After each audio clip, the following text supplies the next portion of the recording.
మీరందరూ కూడా 5 సంవత్సరాలు చాలా ఇబ్బందులు పడ్డారు. నేను అడుగుతున్నా ఇక్కడే వాళ్ళని, 5 సంవత్సరాల్లో ఎప్పుడన్నా నవ్వారమ్మా మీరని అడుగుతున్నా. ఇంట్లో అయినా ఆనందంగా ఉన్నారా అని మిమ్మల్ని అడుగుతున్నా. రోడ్డు మీదకి వస్తే తిరిగి ఇంటికి పోతామని భరోసా మీకుందా అని అడుగుతున్నా. ఈ రోజు హామీ ఇస్తున్నా, నా ఆడబిడ్డల జోలికి ఎవడైనా వస్తే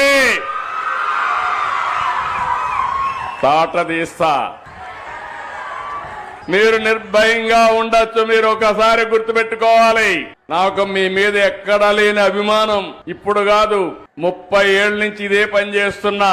నేను మీటింగుల్లో చెప్పేవాడిని, ఆడబిడ్డల పరిస్థితి చూస్తే చిన్నప్పుడు తల్లిదండ్రుల పైన తల్లి తండ్రి కూడా వీక్ష చూపించేవారు. మగపిల్లలైతే చదివించేవాళ్ళు, ఆడపిల్లలైతే పెళ్లిళ్లు చేసి అత్తవారింటికి పంపించేసేవారు. పెద్ద అయిన తర్వాత భర్త పెత్తనం, సినిమాకు పోవాలన్నా లేకుంటే సరదాగా ఒక షాపింగ్ పోవాలన్నా పర్మిషన్ తీసుకొని వెళ్ళాలి. భర్తకు మాత్రం పర్మిషన్